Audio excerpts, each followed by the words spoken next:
ដូចនេះអាទោសនៃការផ្សាយព័ត៌មានរត់ជ្រុងជ្រោយបញ្ញាប់មកចេះបាច់យកមកក្នុងបណ្ដាញសង្គមនោះវាមានបញ្ហាច្រើនណាស់យើងទាំងគេបើពិនិត្យមើលទៅឃើញតែយ៉ាងមែនច្រឡំសេចក្តីនោះផងខុសទៅនៅពិតនោះផងផ្សាយទៅវាខុសអំពីចេតនាខ្លឹមសារដើមចរិតដើមនោះផងអាចចាញ់កលជាមួយនឹងថៃទទួលយកព័ត៌មាន fake របស់ថៃនោះផងហើយថៃវាបកកែណាស់អារឿងហ្នឹងចឹងហើយតើការផ្សាយព័ត៌មានលឿនជ្រុលពេកមានផលប៉ះពាល់យ៉ាងហ្នឹងដែរសូមម្ចាស់មេត្តាផ្ដល់ជាមតិយោបល់ក្នុងរឿងនេះសូមនិមន្តទៀតសម្រាប់ពលដល់ញោមទាំងពីរនេះហើយនឹងញោមដែលចូលរួមស្ដាប់តាមបណ្ដាញសង្គមផងចំពោះការមើលឃើញរបស់សមាភិបពាក់ព័ន្ធករណីដែលបណ្ដាញសារព័ត៌មានតូចធំរបស់ស្រុកខ្មែរយើងដែលធ្វើការផ្សាយនៅសាច់រឿងណាមួយដែលវាមានលក្ខណៈលឿនរហ័សខ្លាំងពេកបញ្ហាប្រឈមនោះទីមួយវាពាក់ព័ន្ធរឿងព័ត៌មានដែលយើងទទួលបានហ្នឹងវាជាព័ត៌មានคล้ายពាក្យថាព័ត៌មានคล้ายមានពេលខ្លះទៅវាអាចជាកលដែលគេត្រូវការយើងមកផ្សាយបន្ទាប់មកគេត្រង់យកពីយើងទៅផ្សាយវិញវាដូចជារបៀបខ្ចីដៃមួយនាំឲ្យយើងអស់មុនណាមានពេលខ្លះគឺកំហុសគេគិតឃើញទេដើម្បីបែងជើងមកខាងឲ្យដួលប្រសិនបើមកខាងវាប្រយ័ត្នណាវាមិនព្រមខុសសោះដូច្នេះគេមិនដឹងទៅចាប់កំហុសស្ដីបន្ទោសយើងយ៉ាងម៉េចបានគេមុខតែរកវិធីបង្កើតកំហុសឲ្យយើងទៅណាទីហើយដើម្បីបង្កើតកំហុសឲ្យយើងបានគឺគេបង្កើតនៅទិន្នន័យព័ត៌មានទូសាច់រឿងបំផុសបំផុលคล้ายក្រៅប្រព័ន្ធក្រៅការទទួលខុសត្រូវបរិស្ថានបាលអត់មកលោកថាដូចជាពលរដ្ឋដូចជាកសែតក្រៅផ្លូវការបរិស្ថានបាលវាមិនថាក្រៅស្ថាប័នវាមិនមែនជាតំណាងបរិស្ថានបាលថៃទេឥឡូវយើងនិយាយថៃហ្មងទៅណាមរួយក៏វល់រឿងថៃហ្នឹងលោកថារឿងថៃអញ្ចឹងវាមានសារព័ត៌មានរបស់ថៃជាច្រើនដែលមិនមែនជាសារព័ត៌មានតំណាងឲ្យស្ថាប័នរដ្ឋាភិបាលថៃឬក៏ជាតួរដ្ឋាភិបាលថៃតែម្ដងទេប៉ុន្តែវាធ្វើនីតិសហការមួយរដ្ឋាភិបាលថៃក្រោយខ្នងដោយការផ្សាយព័ត៌មានប្រឌិតចេញមកទៅឲ្យយើងត្រង់យកមកផ្សាយតណាទីបើសិនបើយើងចោទថាព័ត៌មានមកមានប្រភពមកពីថៃទេព័ត៌មាន fake ហ្នឹងអាបំពុលមកពីថៃទេនៅពេលនោះគេច្រានចោលការទទួលខុសត្រូវគេថាមិនមែនជាការផ្លែងសាររបស់តួរដ្ឋាភិបាលទេណាណាទីវាមិនមែនជាព័ត៌មានដែលចេញពីស្ថាប័នរដ្ឋរបស់គេណាដល់ពេលអញ្ចឹងណាទីគេមានកំហុសអីគេអញ្ចឹងជាដើមដែលយើងតែគេផ្សាយមុនយើងហើយសម្រាប់យើងបញ្ញាប់តោងទៅផ្សាយតទៅទៅមកវាคล้ายទៅជាឯងនេះទេដែលជាអ្នកប្រើព័ត៌មាន fake ណាទីហើយមករយៈនេះយើងបានដឹងហើយក្រោយអំពីរដ្ឋាភិបាលកម្ពុជាជាមួយរដ្ឋាភិបាលថៃនេះគេបានចុះកិច្ចព្រមព្រៀងថ្ងៃ26តុលានៅកូឡាឡាំពួរថ្ងៃមុនហ្នឹងនៅក្នុងកិច្ចព្រមព្រៀងសន្តិភាពហ្នឹងគេនិយាយពាក់ព័ន្ធនឹងចំណុចមួយដែលគេបានលើកឡើងថាចាក់អំពីពេលនេះទៅភាគីទាំងសងខាងបានបដិញ្ញាយ៉ាងនេះយ៉ាងនោះនៅក្នុងនោះរួមមានការប្រឌិតញុះញង់ប្រើព័ត៌មានคล้ายឬក៏ព័ត៌មានណាដែលវាពាក់ព័ន្ធលក្ខណៈញុះញង់បកកភាសាហ្នឹងដូច្នេះថៃគេមិនធ្វើមើលខ្លួនគេទេគេទៅឲ្យព័ត៌មានឯកជនឯណាដែលមិនមែនតំណាងរដ្ឋាភិបាលគេធ្វើមុនហើយយើងបំណាច់ស្អប់ថៃពេកមានគេខ្លះទៅចេះតែដើមក៏យកមកធ្វើតចង់បង្ហើយក្រោយឲ្យខាងនោះគេលុបបាត់ទៅតតចោលការធ្វើត្រូវឲ្យយើងនេះអ្នកធ្វើត្រូវទៅវិញ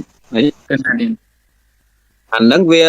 រឿងច្រើនណាស់អាត្មានឹងលើក5ចំណុចចុះតែសូមទៅសួរបញ្ជាក់អ្នកសម្របសម្រួលបន្តិចទៅអាត្មាមានពេលបកស្រាយហ្នឹងប្រហែលព្រោះចំណុចដែលត្រូវបកស្រាយវា5មានពេលប្រហែលណាតាមការគូបងម្ចាស់អត់មានកំណត់ពេលវេលាទេទៀតសូមនិមន្តបើអញ្ចឹងអាចនិយាយឲ្យរឿងពឹសស្ដារបន្តិចដើម្បីយល់ណា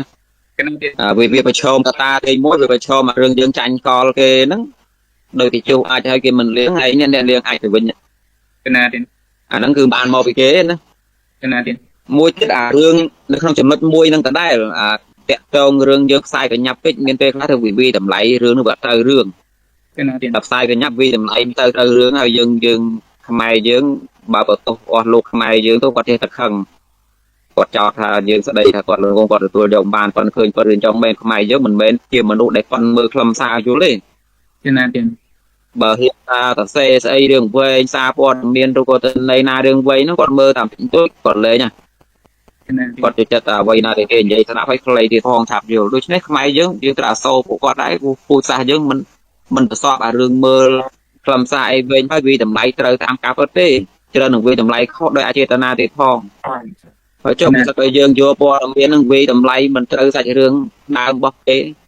ចូលចិត្តតែខ្លីគេឆាប់មកជាដើមយ៉ាងហោថាតែដាក់ទៅខ្មែរយើងរត់ទៅច្រឡំទៀតនេះបញ្ហារឿងថាវាច្រឡំផ្សាយលឿនពេកវាច្រឡំវាតម្លៃខ្លឹមសារអត់ត្រូវអាត្មាលើកតួយ៉ាងមួយចុះលើកទៅក៏ដូចជាស្ដីបន្ទោសអស់លោកដែរបើមានវិទ្យុមួយនោះមិនចេះឈ្មោះទេទុកមុខឲ្យគាត់ជាវិទ្យុរបស់សមាគមថ្ងៃដែលម្សិលមួយថ្ងៃហ្នឹងពាក់ព័ន្ធរឿងគណៈសងបើកអនុសង្ឃវចរៈលើកទី33ហ្នឹងមុននឹងចូលដល់ការបើកអនុសង្ឃវចរៈសងហ្នឹងគឺមានថ្នាក់ដឹកនាំរដ្ឋាភិបាលហ្នឹងគឺអតីតនាយករដ្ឋមន្ត្រីហ៊ុនសែនប្រធានព្រឹទ្ធសភាបច្ចុប្បន្នហ្នឹងគាត់ឡើងមកថ្លែងសន្ទរកថាឲ្យគេឲ្យអីហ្នឹងគាត់និយាយអំពីអ្នកដែលចូលមកខមមិនឬក៏ឃោសនាចោតប្រកាន់រឿងការកាត់ទឹកកាត់ដីអាបំពេញបែបហ្នឹងឲ្យគាត់និយាយលក្ខណៈពមៀនផងទៅតាមនិស័យរបស់គាត់មានរំលំនោះគាត់និយាយថាកុំឲ្យហ៊ានចូលមកខមមិនទៀតបើនៅក្នុងស្រុកមិនរួចខ្លួនទេរកមកឲ្យឃើញអញ្ចឹងណាហើយគាត់បាននិយាយថាសូម្បីតែប្រសងក៏ដោយចូលខមមិនគុំរពើដៃប៉ុន្តែអាពាក្យហ្នឹងបើយើងស្ដាប់ទៅតំណងទៅចង់និយាយថាវាមិនទៅពួកគ្រាន់តែខមមិននោះបិទសេរីភាពអីយ៉ាងនោះគាត់បានសារបញ្ជាប់ហើយគឺនិយាយពីការលៀបពណ៌ចោលប្រកាន់ខុសរឿងនេះអានឹងវាជាពាក់ព័ន្ធនឹងរឿងសុវត្ថិភាពជាតិពាក់ព័ន្ធនឹងប្រយោជន៍របស់ជាតិបែបហ្នឹងមិនអាចអនុគ្រោះបានទេអាត្មាចេះតែគិតថាសារព័ត៌មានយកទៅផ្សាយតទោះបីថាគាត់ផ្សាយក្នុងលក្ខណៈចង់បង្ហាញថាមេដឹកនាំដូចជាកាចដូចជាអីចឹងថាក៏ថាតែចោលឲ្យតែយកខ្លឹមសារដើមមកផ្សាយទៅវាមិនអីទេមនុស្សនឹងមួយយល់បានណាប៉ុន្តែចំណូលកាត់ខ្លីមួយម៉ាត់ពេកចឹងទៅឧទាហរណ៍ទៅសេក្នុងន័យថាលោកនេះលោកនោះបានពមៀនទុកថាពលរដ្ឋណាបញ្ចេញមតិយោបល់អីមិនទៅដងទេនឹងចេះចុះមនុស្សខ្មែរយើងដឹងស្រាប់នៅពេលគាត់អានអាបែបហ្នឹងគាត់យល់យ៉ាងម៉េចបើគាត់មិនដឹងថារឿងគេនិយាយពីខាងដើមផងចំណូលដែលយកទៅផ្សាយរបៀបចឹងអាត្មាចេះតែគិតតាមទស្សនៈថាភ្លើងមានពេលខ្លះទៅដុតតាមបាយទេបើណែឯងវងវ៉ែទៅផ្លុំឆ្នៃបន្ថែមមើលទៅជាភ្លើងឆេះផ្ទះបើដល់ពេលភ្លើងឆេះផ្ទះទៅវាក៏ដៅវាពិបាកបន្លត់ចេះតែបន្ទោសភ្លើងមានពេលខ្លះវាមានរឿងចឹងដោយសារថាយើងចំណូលឆ្នៃអាពីខុសទៅត្រូវពីតូចឲ្យទៅជាធំចំណូលសំរឿងណាទៀតដូច្នេះអាទោសនៃការផ្សាយព័ត៌មានគ្រប់ជ្រុងជ្រោយបញ្ញត្តិមកចេះបិទយកមកក្នុងបណ្ដាញសង្គមនោះវាមានបញ្ហាច្រើនណាស់យើងទាំងគេបើពិនិត្យមើលទៅឃើញតែយ៉ាងម៉េចច្រឡំតែក្តីនោះផងខុសទៅន័យពិតនោះផង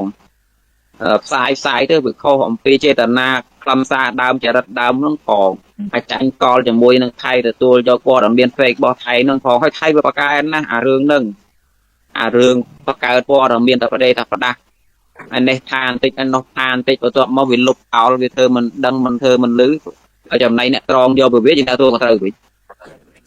អានឹងទោះនៃការផ្សាយរឿងបញ្ញាពេកបញ្ហាហ្នឹងស្មាននិយាយតែចំណុចមួយទេវាមានរឿងអញ្ចឹងដល់ពេលទី2ការផ្សាយព័ត៌មានដែលវាលឿនខ្លាំងពេកទៅមានពេលខ្លះវាទៅជាបញ្ហារឿងខូចចំណាត់ការទៅវិញផ្សាយព័ត៌មានលើពេកពីខូចចំណាត់ការយ៉ាងម៉េចថាមកលើឧទាហរណ៍អំពីទាហានរបស់កងទ័ពយើងដែលត្រូវបានគេចាប់នោះព្រោះរឿងពិតក្រោយបត់ជប់បាញ់តែប្រមាណម៉ោងហ្នឹងយើងតែចាប់ដៃមើលគេនោះគេក៏ពាត់ចាប់ទាហានយើងទៅហើយអាត្មាបានចាំច្បាស់ណាស់នៅក្នុងពេលនោះមានការផ្សាយតាមបណ្ដាញសង្គមเพจមួយចំនួនទោះបីមិនមានអ្នកកសែតដែរគាត់ផ្សាយយ៉ាងឈូឆរផ្សាយយ៉ាងបញ្ញាប់តែហេតុហកក្នុងន័យថាគាត់បានឃើញគេចាប់ទាហានរបស់ខ្មែរយើងទៅយ៉ាងនេះយ៉ាងនោះទាំងតែរដ្ឋាភិបាលមួយទាំងមូលនោះអត់ទាន់ចេញមាត់ថាមិនមួយម៉ាត់ណាអាត្មាចេះតែលុបគិតប្រហោងពោះអញ្ចេះចេះលុបគិតថាបើគេចាប់ទាហានយើងទៅចង់មែនថារដ្ឋាភិបាលរបស់យើងមិនទាន់ចេញអន្តរាគមន៍ព្រោះការចេញអន្តរាគមន៍របស់រដ្ឋាភិបាលវាមានប្រយោជន៍ចេះនៅពេលដែលរដ្ឋាភិបាលមួយបានចង្អល់ថាអ្នកឯងចាប់ទាហានរបស់ខ្ញុំទៅហើយនៅពេលនោះគេចាប់ទៅគឺគេមិនអាចយកទាហានរបស់យើងទៅធ្វើបាបបានទេព្រោះហេតុអីព្រោះយើងបានដឹងលឺរួចទៅហើយឬមួយក៏ថានៅពេលយើងបាននាំអ្នកអង្កេតការឬក៏យើងបានប្តឹងកោលទោសចេញជាផ្លូវការភ្លាមដូចពេលនៅក្នុងពេលសពថ្ងៃនោះបីថាថៃវាមិនទាន់ប្រគល់វិរៈកងទ័ពរបស់យើងមកវិញក៏ដោយប៉ុន្តែរដ្ឋាភិបាលរបស់យើងបានកោលទោសវាក្នុងន័យដាក់បន្ទុកថាវាបានចាប់ខុសច្បាប់រួចហើយ ត្រង់គេការសៀងក៏បានដឹងរួចហើយកាកបាទក៏ហមពាក់ព័ន្ធរឿងមនុស្សធម៌ហ្នឹងក៏បានដឹងរួចហើយដល់ពេលអញ្ចឹងវាដូចជាខែលមួយរសារពូគាត់រសារយ៉ាងម៉េចរសារត្រង់ថាគេមិនអាចលោកធ្វើស៊ីគាត់បានខ្ញុំយល់ពីហ្នឹងណា ណាទៀត ព្រោះវាអត់កើតព្រោះអ្នកឯងចាត់ទៅចោលថាចំណាត់ខ្មាំងក៏ដោយអីក៏ដោយគ្រាន់តែនៅក្នុងពេលហ្នឹងឯងហ្នឹងដូចជាបានទទួលស្គាល់ថាឯងក៏ពោខុសទៅលើមនុស្សនោះរួចហើយអ្នកគេក៏បានដឹងរួចហើយមិនអាចសម្លាប់កូនគេបានទេទោះបីប្រគល់ឲ្យថ្ងៃណាក៏ដោយវាដូចជាខែលមួយសម្រាប់ការពារកងទ័ពយើងអញ្ចឹងប្រសិនបើរដ្ឋាភិបាលចេញមុខភ្លាមណា ណាទៀត បណ្ឌិតអាត្មាឃើញនៅក្នុងពេលហ្នឹងនៅក្នុងដំណាក់កាលហ្នឹងនៅពេលដែលរដ្ឋាភិបាលមិនទាន់ចេញថាមិនផងមិនទាន់ធ្វើដំណាក់ការឆ្លើយតបដើម្បីការពារពលរដ្ឋផងស្រាប់តែយើងយកមកផ្សាយឲ្យពលរដ្ឋតាមមូលដ្ឋានគាត់ដឹងអាត្មាចេះតែគិតថាជំខាងថៃគេដឹងមុនគេលួចបាញ់ពួកគាត់កំចាត់ចោលទៅបន្ទាប់មកគេច្រើនចោលការទូក៏ត្រូវថាអត់ទេថា18នាក់ហ្នឹងគាត់នៅក្នុងសង្គ្រាមទេតា ណាទៀត អូថោតែបើគេធ្វើទីគាត់បាត់ទៅគេច្រើនចោលការទទួលខុសត្រូវទៅពេលនោះអាសាបង ណាទៀត យើងមិនទាន់មានចំណាត់ការណាយើងមិនទាន់ចេញកោតកោលទោសដូចជាដាក់ខុសតាងមួយឬដូចជាឲ្យអាវក្រោះមួយទៅពួកគាត់ណាចុះបើគេធ្វើស៊ីរបស់ពួកគាត់ទាំង18នាក់ហើយចរន្តចានចោលការទទួលខុសត្រូវបាត់ទៅមិនទៅទេការស្លាប់របស់ពួកគាត់ ណាទៀត អញ្ចឹងបានជាថាមានពេលខ្លះបើទូរដ្ឋាភិបាលឬតំណាងបរដ្ឋាភិបាលគេមិនទាន់ឆ្លើយថាវាយ៉ាងម៉េចទេអ្នកកតែទាំងឡាយនោះគួរតែចេះដឹងរឿងហ្នឹងតែគួរតែគិតដល់រឿងហ្នឹងតែបើសិនបើយើងផ្សាយដោយបញ្ញាពេកនេះវាទៅជាខូចចំណាត់ការនេះជាចំណុចទី2ណា ណាទៀត វាថាលុយថាភ្លេងតន់ចេញចម្រៀងវាច្រៀងទៅវាអត់បានប្រុសឯណាបើអត់អីចម្រៀង ណាទៀត ខូចប្រយោជន៍ទៅទេនេះទី2ហើយសូមឲ្យអ្នកស្ដាប់ពិចារណាមើលសោះសូមកុំជឿតែគិតមើលវាអាចអញ្ចឹងដល់ពេលទី3ការផ្សាយព័ត៌មានដែលវាលឿនខ្លាំងពេកហ្នឹងវាពាក់ព័ន្ធនឹងរឿងថាលើសពីកម្រិតនៃការប្រាថ្នាលើសពីកម្រិតនៃការប្រាថ្នាយ៉ាងម៉េចអាត្មាលើករឿងជាក់ស្ដែងដូចមកវឹកដែលយើងច្រើនទ្រូងគ្នាជាមួយនឹងថៃតាក់ទងរឿងដីព្រៃច័ន្ទណា ណាទៀត យើងដឹងស្រេចហើយថាពូជសាសន៍នេះវាមិនល្អអីនឹងយើងទេណាក៏ដឹងដែរហើយក៏គ្មានណាមួយសប្បាយចិត្តទៅពេលដែលគេមកញោមញីយើងដឹងដែរ ណាទៀត នៅក្នុងពេលនោះអាត្មាបានចាំព្រឹត្តិការណ៍ច្បាស់ណាព្រោះអាត្មាធ្លាប់ឆ្លងទៅបន្ទាយមានជ័យនឹងច្រើនដងណាស់ហើយក៏បានទៅដល់ដីផ្ទាល់ភូមិព្រៃច័ន្ទនឹង5ដងដែរ ណាទៀត ហើយនៅក្នុងពេលដែលខ្មែរយើងកំពុងតែច្រើនទ្រង់ជាមួយថៃពេលនោះនៅក្នុងថ្ងៃមួយនោះគឺថាថៃវាបង្ករឿងខ្លាំងពេកយើងបានដឹងណាមានការយកកងកម្លាំងទោះបីមិនប្រើកំភ្លើងក៏ដោយវាប្រើខែលប្រើពន្ធនួងប្រើកំភ្លើងជ័រពីទីងទងទៅពីទីងទងមកមានការបាញ់កំភ្លើងជ័រហ្នឹងប៉ះពាល់ដល់អ្នកស្រុកហើយមានប្រសងមួយអង្គជាចាតការនៅភូមិព្រៃច័ន្ទហ្នឹងអាត្មាក៏បានទៅលេងលោកដែរទៅកន្លែងពោះរបស់លោកហ្នឹងអ្នកអាត្រង់ថ្ងៃនោះពលរដ្ឋយើងដែលគាត់នៅក្រោយនៅពីក្រោយគាត់ក្តៅចិត្តគាត់ខឹងគាត់នាំគ្នាទៅឈូឆសម្រុកទៅនៅពេលនោះអាត្មាបានឃើញអាញាធរគាត់ចូលទៅគាត់ពលរដ្ឋខ្មែរនឹងកុំឲ្យសម្រុកចូលទៅច្រើនពេកហើយគាត់ក៏បានខាត់អ្នកកសែតមានអ្នកកសែតដែលគាត់ផ្សាយហើយគាត់ផ្សាយបែបអារម្មណ៍របស់គាត់បែបអារម្មណ៍ជួយចាប់បែបអារម្មណ៍ផ្សេងជួលរបស់គាត់ណាឃើញមានអាញាធរបានទៅគាត់ដែរថាកុំឲ្យផ្សាយអញ្ចឹងទៀតមនុស្សគឺនិយាយគ្នាស្ដាប់បាននៅក្នុងពេលនោះគាត់ទៅជាយល់ខុសថាមិនក៏គេធ្វើបាបយើងប៉ុណ្ណឹងមិនក៏មិនឲ្យផ្សាយតាមពិតមកពីមិនយល់គ្នាមិនមែនគេមិនឲ្យផ្សាយសោះទេប៉ុន្តែវាអញ្ចេះអ្នកគ្រប់គ្នាពិចារណាមើលចុះនៅក្នុងពេលនោះគេបានកំណត់ថាឲ្យមនុស្សចូលទៅទល់កន្លែងហ្នឹងតែចំនួនប៉ុណ្ណេះបានហើយកុំទៅទាំងអស់ព្រោះបើទៅទាំងអស់ទៅខ្លាចលោទូស្ថានភាពបានពលរដ្ឋយើងបើក្តៅទៅវាលើសពីកម្រិតនៃសេចក្តីត្រូវការមិនមែនយើងទៅទប់យោធាថៃទេវាទៅជាយើងវាយទៅលើថៃទៅថៃវាបានលេសទៅបាញ់ពលរដ្ឋយើងថែមណា ណាទៀត ដូច្នេះបានជាគេចូលទៅស្កាត់ឲ្យមនុស្សចំនួនប្រមាណ100នាក់នេះទៅខាងមុខបានហើយបងប្អូនលើសពីនឹងពាន់នាក់ទៀតក៏សម្រុកទៅសោះក្រែងលោទុកវាមិនឈ្នះ ណា វាទៅជារឿងហូរឈាមហើយខាតប្រយោជន៍ទៅទេដូច្នេះអាការផ្សាយមួយចំនួនហ្នឹងដែលមិនចេះពិចារណាមិនចេះសហការគ្នាក្នុងរឿងហ្នឹងអាងតែអារម្មណ៍អាងទៅលើបេះដូងតាមមួយយ៉ាងថាហេតុអីបានជាមិនឲ្យផ្សាយថាមិនមែនមិនឲ្យផ្សាយទេប៉ុន្តែការផ្សាយមុនឬក៏ការផ្សាយលឿនឬក៏ការផ្សាយពោះពីទំហំនៃសេចក្តីត្រូវការវាកើតជាបញ្ហា ណា ពី ណាទៀត យើងបានជាមានពេលខ្លះហ្នឹងត្រូវគិតដែរកន្លែងហ្នឹងបន្តខ្មែរយើងព្យាយាមយល់ពីគ្នាបើមិនបើយើងដាក់អារម្មណ៍ស្នេហាជាតិហ្នឹងថាយើងលើសគេ rồi cái lời dương là na mùi tê chiều là na chắc bị bạn để gì nữa nè sân bây giờ chạy đạp bê đông thay nhà thô đây cô rót ở đây anh chỉ nè cái xe đây bay phía kia nên các bạn chia thay nếu vào tay đây ban trời đào nó vị thiបែបហ្នឹងមិនក៏មកឲ្យសម្រួលអញ្ចឹងវិញតើវាយ៉ាងម៉េចនេះដល់ពេលដែលយើងនឹងកល់ស្មារតីស្រឡាញ់ជាតិឈឺឆ្អាលជាតិប៉ុនគ្នាទៅវាស្រួលនិយាយគ្នាអញ្ចឹងនឹងអាចស្ដាប់គ្នាបាននៅក្នុងរឿងហ្នឹងដូច្នេះការផ្សាយព័ត៌មានបញ្ញត្តិមានតែខ្លះហ្នឹងវាលើសពីកម្រិតនៃក្តីប្រាថ្នាវាលើសពីកម្រិតនៃក្តីត្រូវការវាអញ្ចឹងណានេះបញ្ហាទី3ដល់ពេលបញ្ហាទី4ព័ត៌មានខ្លះហ្នឹងវាត្រូវទាមទារការឆ្លើយតបដោយការច្រានចោលប៉ុន្តែបើទូរដ្ឋាភិបាលដូចជាក្រសួងព័ត៌មានក្រសួងការពារជាតិជាពិសេសក្រសួងការពារជាតិធ្វើការរឿងហ្នឹងគេមិនទាន់ចេញសារឆ្លើយតបដោយការច្រានចោលផងហើយសាប់តែយើងទៅទទួលស្គាល់មុនវាមានន័យថាម៉េចព្រោះរឿងខ្លះដល់និយាយមែនតែនទៅអ្នកគ្រប់គ្នាសង្កេតមើលចុះសូមកំជឿទោះបីថារឿងនឹងបង្កើតពិតក៏ដោយប៉ុន្តែប្រសិនបើគេយល់ឃើញថាគួរតែបដិសេធចោលត្រូវតែបដិសេធឧទាហរណ៍រឿងថៃជន់មីនរឿងជន់មីនរបស់វានឹងមានពិតមានមិនពិតមានជន់លើដីវាមានជន់លើនារាធិវត្តយៈឡាទោះឯណោះវិថតឯណោះទេមកផ្សារភ្ជាប់រឿងនេះមានការបំទុះមានចោលឲ្យធ្វើជាដាច់ជើងរុំជើងតែងដាក់ឡាចំពោះថៃនេះអារឿងទស្សនៈជន់មីនរបស់វានេះអាត្មាសូមធ្វើការចូលរួមចេះអាត្មាពិនិត្យតាមមើលវាទៅមើលពីការឆ្លើយតបរបស់វាទៅរកឃើញពីគោលបំណងរបស់វាគឺថាវាមិនសំខាន់ពេកទេអារឿងថាមីនហ្នឹងមានចាស់ឬមានថ្មីមិនសំខាន់ពេកទេរឿងអន្តរជាតិវាតាមមកប្រាប់អន្តរជាតិថាខ្មែរចេះខ្មែរចុះរឿងអន្តរជាតិឬជឿឬមិនជឿហ្នឹងក៏វាមិនសំខាន់ពេកដែរសម្រាប់ថៃពលរដ្ឋវាជឿឬមិនជឿក៏វាមិនសំខាន់ពេកដែរសម្រាប់ថៃកូនទាហានវាជន់មីនមែនដាច់ជើងមែនឬក៏សម្ដែងក៏មិនសំខាន់ពេកដែរសម្រាប់ថៃអ្វីដែលវាចង់បានបំផុតគឺវាចង់ឲ្យខ្មែរទទួលស្គាល់ថាខ្មែរពិតជាបានប្រើមីនទោះបីមីននឹងខ្មែរថាទេមិនមែនមីនថ្មីទេមីនសល់ពីពលពត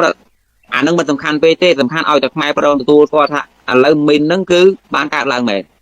គឺមីនរបស់ខ្មែរមិនថាចាស់មិនថាទេទី1វាចង់ឲ្យយើងទទួលស្គាល់បែបហ្នឹងទី2គឺដើម្បីយកលេសរឿងមីនហ្នឹងថាខ្មែរប្រើមីននៅក្នុងករណីសង្គ្រាមខ្មែរថៃចំនួនខ្មែរថៃនៅបកកអំពីកតិកាសញ្ញាដែលធ្លាប់ធ្វើថាមិនឲ្យប្រើមីនប្រភេទហ្នឹងដូច្នេះវាមិនសំខាន់ថាមីនហ្នឹងនៅលើដីយើងឬនៅលើដីគេទេសំខាន់ឲ្យខ្មែរទទួលស្គាល់ថាពិតជាមីនខ្មែរមែនមិនចាស់មិនសំខាន់ពេកដីថៃឬដីខ្មែរមិនសំខាន់ពេកសំខាន់គឺថាខ្មែរបានទទួលស្គាល់ថាមីនអញហើយវាបានលេសក្នុងការស្ដីបន្ទោខ្មែរហើយរឿងស្ដីបន្ទោខ្មែរហ្នឹងទោះបីថាអន្តរជាតិគេអើពើគេជឿឬមិនជឿក៏មិនសំខាន់ពេកដែរទស្សនៈរបស់ថៃនោះគឺវាចង់បានបំផុតគឺវាចង់បានថាបើខ្មែរនឹងព្រមទទួលស្គាល់ថាមីនបើយើងមានលេសស្ដីបន្ទោខ្មែរហើយនៅពេលនោះយើងមានលេសក្នុងការទាថាសូមខ្មែរដោះមីនបើសូមខ្មែរដោះមីនខ្មែរបដិសេធថាទេអញមិនឲ្យដោះមីនវាស្មើនឹងខ្មែរហ្នឹងព្រមទទួលស្គាល់ដោយការកិច្ចវេះហ្នឹងគឺជាការព្រមទទួលស្គាល់ថាអញដាក់មីនមែនហើយបានជាមិនឲ្យគេចូលដោះមីនឃើញទេទៀតហើយវាកើតទុកទៀតថាចុះបើសូមខ្មែរដោះមីនហើយខ្មែរព្រមថាអូខេចូលមកដោះមីនហើយតែវាចូលមកដោះមីនហើយគឺជាលេសនៃការយកកងកម្លាំងវាមកឈរជើងសាបងហើយតែវាធ្វើមករាវមីនផ្ដេសលេលើតែវាបានចូលហើយគឺវាត្រូវទៅឲ្យទាហានវាដើរល្បាតបន្ទាប់មកវាត្រូវទៅថាបលាទៀតហើយសត្វបលានោះទៀតសោទោះបីយើងក្លាហានទានចេញភងបន្ទាប់មកឬក៏ថាមិនទាញចេញទោះជាយ៉ាងហ្នឹងក៏ដោយអ្វីដែលថៃចង់បានគឺថាចង់សាងអត្តសញ្ញាណវាចង់ឲ្យឃើញមានការប្រទេសបន្ទង់មានរូបភាពនៃការប្រទេសដែកលុះហើយយកទៅឆ្លោះបង្ហាញបបពលរដ្ឋវាថាបើមិនមែនជាដីរបស់វាមិនមែនទាហានវាទៅមានសិទ្ធិស្រះបលាលុះទេហើយមិនមែនខ្មែរមកទាញចេញនេះវាទៅជាអញ្ចឹងវាត្រូវការសាងអត្តសញ្ញាណវាបកករឿងបើយើងរុញត្រង់វាខ្លាំងវាផ្ទុះសង្គ្រាមបើយើងរុញត្រង់វាបន្តិចវាធ្វើត្រែបើយើងរុញត្រង់វាយកតែម្ដងហើយវាមានច្រើនរឿងអញ្ចឹងដូច្នេះរឿងខ្លះជារឿងដែលយើងត្រូវទាត់ចោលតែម្ដងទោះបីថៃផ្សាយថានេះមីនហ្នឹងមីនថ្មីថតបង្ហាញគេបង្ហាញឯងមីនហ្នឹងផ្ទុះនៅលើដីថៃទោះបីថាវាផ្សាយអញ្ចឹងក៏ដោយមានពេលខ្លះគឺជាពេលដែលត្រូវឆ្លើយតបថាអត់មានទេរឿងហ្នឹងមិនមែនទទួលស្គាល់ថាមីនថ្មីឬចាស់គឺមិនទទួលស្គាល់ថាមីននឹងតែម្ដងមិនរបស់ខ្មែរអត់និយាយរឿងចាស់ថ្មីគឺមិនរបស់ខ្មែរអត់មែនទៅបានដាក់លើដីថៃទេអត់និយាយរឿងមីនចាស់មីនថ្មីគឺអត់បានដាក់លើដីថៃអត់បានចូលទៅដាក់ហើយក៏មិនមែនមីនខ្មែរទៀតមានពេលខ្លះវាត្រូវទាមទារឲ្យមានការឆ្លើយតបបដិសេធចោលអញ្ចឹងទោះបីថារឿងនឹងពិតក៏ដោយប៉ុន្តែនៅពេលដែលទូរដ្ឋាភិបាលឬក៏ ក្រសួងការពារជាតិដែលគេមិនទាន់ចេញការឆ្លើយតបបែបនឹងផងហើយសារកាសែតឯកជនយកទៅផ្សាយទទួលស្គាល់មុនមានពេលខ្លះទៅជាតិនិយមពេលចង់ឌឺដងថ្លៃខ្លះផងបានផ្សាយទុកមុនថាមកវិវាទដើរផ្ដេសផ្ដាស់លើដីខ្មែរបានជាទោសមីនអានឹងចាញ់កលគេទៀតណាតែគេចង់បានគឺចង់បានថាឲ្យយើងទទួលស្គាល់ថាមានមីនទៅនឹងហើយហើយសាប់យើងឈឺចិត្តពេកឌឺដងថ្លៃមកវាឯងមិនចេះដើរបានជាទោសងាប់តែអញ្ចឹងវាចូលកលថៃទៀត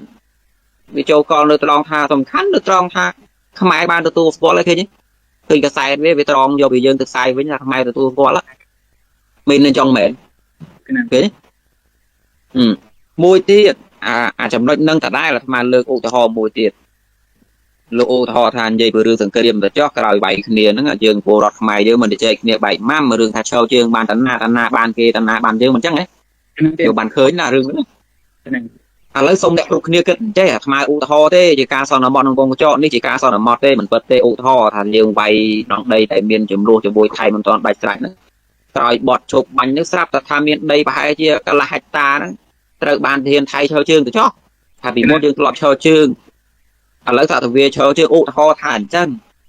ប៉ុន្តែសំណួរសួរថាការឈរជើងដោយការវាយអញ្ចឹងវាជាការបានដីដែរទេវាមិនមែនជាការបានដីទេព្រោះកាលណាបើពលរដ្ឋយើងទទួលស្គាល់ថាតានឹងបានគេវាមានន័យថាម៉េច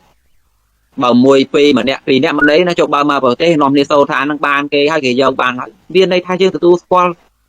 ថាគេបានតែអត់ណោះណាទៀត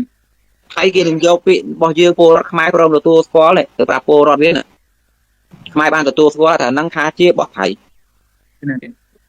តែជាសំណាងដែរជាការទទួលស្គាល់របស់ពលរដ្ឋក៏នៅស្រាលទេបើសិនបើជាពាក្យរបស់រដ្ឋាភិបាលវិញមានតម្លៃផ្លូវច្បាប់តែម្ដងពលរដ្ឋាភិបាលទទួលស្គាល់ហើយថាតំណងបានគេ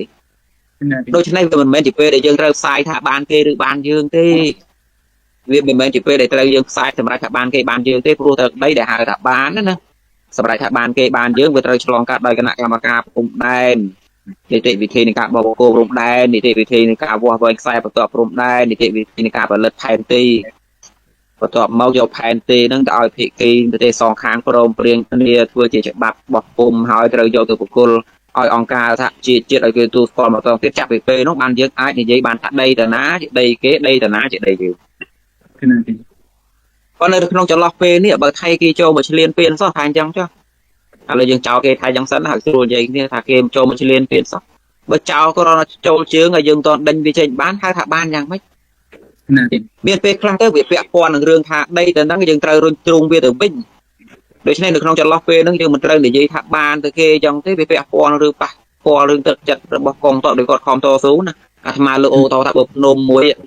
ទាហានរបស់យើងខំតស៊ូជាមួយគេទៅយើងឈរជើងបាន 90% តែមាន 10% នោះបត់ជប់បាញ់ចូលមកដល់ថាគេឈរយើងដេញមិនទាន់បានដូច្នេះត្រង់ហ្នឹងថាយើងត្រូវនិយាយថាបានគេឬបានយើងទេថាបានទៅគេយកបើ 90% យើងជាអ្នកឈរជើងហ្នឹងហៅថាបានគេក៏មិនត្រូវដូច្នេះបានជាការឆ្លោយតបបំភ្លឺរបស់ក្រសួងការពារជាតិគេនិយាយចេញមកថាបងប្អូនទីតាំងទាំងប្រមាណហ្នឹងគឺថា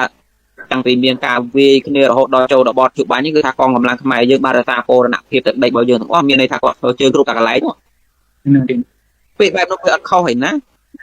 គ្មានទេការដែលថៃវាត្រូវឈរជើងបានតាណានោះគឺមិនពិតទេជាព័ត៌មានផ្ដេសផ្ដាស់ទេគេត្រូវបដិសេធអញ្ចឹងហើយដល់ពេលរដ្ឋាភិបាលគេបដិសេធអញ្ចឹងឯកជននាំគ្នាដាក់បន្ទុកថាពិតហើយវាទៅជាអញ្ចឹងវិញអានេះគឺជាបញ្ហាឥឡូវអាត្មាលើកពីចំណុចមួយទៀតរឿងបញ្ហានៃការផ្សាយព័ត៌មានដែលវាលឿនខ្លាំងពេកហ្នឹងបញ្ហាប្រឈមមួយទៀតនោះវាពាក់ព័ន្ធនឹងភាពចលាចលខ្ញុំចំណុចទី5ណាមិន4ចំណុចទេទី5នោះវាពាក់ព័ន្ធរឿងចលាចលចលាចលនោះវាមានទោសយ៉ាងម៉េចរឿងចលាចលមានពេលខ្លះទៅអាត្មាចង់និយាយជាឧទាហរណ៍ទេចង់និយាយថាភ្លើងនោះវាឆេះមែនប៉ុន្តែថាភ្លើងដែលវាឆេះលោកវានិយាយថាភ្លើងប៉ុនចង់ធូបឬជើងធូបទៅចោះដូច្នេះភ្លើងប៉ុនចង់ធូបឬជើងធូបនោះបើវាឆេះមែនវាមិនដែលបំផ្លាញបានប្រមាណទេព្រោះទំហំភ្លើងវាប៉ុណ្ណាការបំផ្លាញវាប៉ុណ្ណឹងប៉ុន្តែពេលការយកទៅប្រាប់យកទៅផ្សាយនេះដែលវាលឿនខ្លាំងពេករហូតដល់មិនបានលម្អិតថាតើកម្រិតនៃរឿងដែលបង្កើតឡើងប៉ុណ្ណាណា ដល់ពេលយកមនុស្សដែលទទួលដឹងលឺនៅព័ត៌មានដែលវាលឿនលះខ្លាំងពេកទៅវារីកធំខ្លាំងពេកវាទៅជាពួកគាត់នឹងឆ្លាតចោលស្ទើរតែមកប្រទេសទៅឧទាហរណ៍រើបំពេចរត់ចោលផ្ទះឧទាហរណ៍ណាស្មើលើឧទាហរណ៍ទេសត្វតែលើមកបន្តិចមករឿងវាកើតដែរឧទាហរណ៍ថាទាហានប៉ះពាល់គ្នាទៅគាត់ច្រានទ្រូងគ្នាទៅបាញ់គ្រាប់អាការទៅមកដាក់គ្នាប្រហែលជា3 4នាទីអស់ប្រហែលគ្រាប់ហើយក៏គ្មានណាគ្រោះថ្នាក់ដែរដល់ពេលយើងទៅផ្សាយលឿនពេកវាមិនដឹងថាទំហំនឹងទោសនឹងរឿងនឹងបង្កើតបណ្ណាហើយវារលត់ទៅវិញហើយនៅរឿងនឹងបង្កើតឡើងព្រោះមូលហេតុបែបហ្នឹងតើវាត្រូវរំលត់ទៅវិញយ៉ាងម៉េចឥឡូវវាចប់នៅយើងមិនបានទៅលំអិតមិនបានទៅកំណត់ចង់ឲ្យណាថាបើយើងគ្រាន់តែទាញយកមកផ្សាយថាអូនចេះហើយអូនយកហើយឥឡូវហ្នឹងចាប់ផ្ដើមទៀតហើយបងប្អូនក្នុងនេះអញ្ចឹងណាខ្ញុំធ្លាប់ឃើញអាព័ត៌មានផ្សាយអាការអានេះមិនមែនតែបន្ទោសរឿងសារព័ត៌មានទេនិយាយថាការផ្សាយទៅមកព្រោះបណ្ដាញសង្គម Facebook វាដូចព័ត៌មានដែរអាហ្នឹងចឹងចេះថាការផ្សាយរបៀបអញ្ចឹងណាសម្ដីប៉ាតដែលមិនបានបែងចែកពីកម្រិតរបស់វាថាប៉ុណ្ណាឲ្យប្រកបណាសម្ដីប៉ាតយកអញ្ចឹងឥឡូវហ្នឹងផ្ទុះទៀតហើយចាប់ផ្ដើមហើយក្តៅក៏គុកហើយសំនួនអីចឹងជាដើមណាដល់ពេលពលរដ្ឋគាត់ភ័យគាត់ធ្លាប់មានរឿងនឹងស្រេចផងទៅគាត់មិនដឹងថាទំហំនៃរឿងនឹងបង្កើតប៉ុណ្ណាឯណាសាប់ត្រៀមបំពេញរត់ចោលផ្ទះតែម្ដងការងារក៏លែងបានធ្វើផ្ទះក៏រត់ចោលរកស៊ីក៏លែងកើសតិអារម្មណ៍នោះចង់លប់អស់ដល់ពេលសាច់រឿងហ្នឹងត្រូវបានបញ្ចប់ទៅវិញទៅតាមកងកម្លាំងទាំងសងខាងហ្នឹងបានសម្របសម្រួលគ្នាវិញវាត្រូវដោះស្រាយទៅអញ្ចឹងហ្នឹងដល់ពេលយើងយកព័ត៌មានទៅផ្សាយលឿនពេកសារពលរដ្ឋផ្អើលរបស់ប្រទេសទៅយូរទៅអាចចំណាត់ការរបស់កងកម្លាំងទាំងពីរហ្នឹងមិនមែនទៅតាមគោលការណ៍របស់ខ្លួនទេវាទៅតាមពលរដ្ឋវិញបើពលរដ្ឋផ្អើលប៉ុណ្្នឹងហើយយើងទៅទុកយ៉ាងម៉េចយើងត្រូវឆ្លើយតបលើពលរដ្ឋមានទៅតាមពលរដ្ឋឥឡូវមានធ្វើសង្គ្រាមទេបើពលរដ្ឋកំពុងកាន់កំភ្លើងស្ម័គ្រចូលទ័ពហើយវាទៅជាអញ្ចឹងណាដូច្នេះអារឿងចលាចលហ្នឹងវាដូចជាវិធីក្នុងការវាយបំបាក់សតិស្មារតីហ្នឹងផងវាដូចជាធ្វើឲ្យក្រុមពួកមួយដែលជាបរិបៈនឹងគ្នាគឺជាសត្រូវរបស់គ្នាហ្នឹងឲ្យវាបែកបាក់សាមគ្គីហ្នឹងផងឲ្យវាមានការសង្ស័យធំហ្នឹងផងឲ្យវាចលាចលរកធ្វើអីមិនកើតហ្នឹងផងឲ្យវាចលាចលហើយចាប់ផ្ដើមសាងកំហុសពីខាងវាមកវិញហ្នឹងផងអូថតថាគេគប់ដុំឥតប៉ុន្តែពេលយើងផ្សាយច្រឡំថាគេបាញ់គ្រាប់បេដល់ពេលយើងយកមកទាញបេដាក់វិញដល់ពេលទាញបេដាក់វិញផោះតាងជាក់ស្ដែងបេបាញ់វាយើងទៅសោះវាអញ្ចឹងណាយើងវាខ្លាយទៅជាឯងខុសវិញអារឿងចលាចលហ្នឹងពិបាកដែររឿងស្រឡាញ់ជាតិរឿងភ័យរឿងខ្លាចយើងតែតែមានណាប៉ុន្តែកាលណាយើងទៅហួសទំហំរឿងចលាចលទៅវាអត់ចំណេញដល់យើងទេវាបំផ្លាញភូមិសាស្ត្រយើងអញ្ចឹងណាដូច្នេះត្រូវគិតដល់ទៅនឹងដែរអ្នកផ្សាយរឿងជាតិត្រូវគិតដល់ទៅនឹងដែរថាទំហំរឿងប៉ុណ្ណឹងអញផ្សាយយ៉ាងម៉េចផ្សាយទៅហើយហ្នឹងអូថតតែអញផ្សាយទៅរឿងមិនទាន់ផ្សាយតែផ្សាយសោះថារឿងដោះស្រាយបានចប់ហើយបាត់ប៉ុន្តែអាទំហំនៃការផ្សាយហ្នឹងវាបានបិទបញ្ចប់ឯណាពលរដ្ឋចេះផ្អើលទៅណាឃើញអញ្ចឹងវាមានទោសច្រើនទៀតបាទអាត្មាសូមចូលរួមប៉ុណ្ណឹងសិនចុះមិនចង់និយាយតែឯងទេ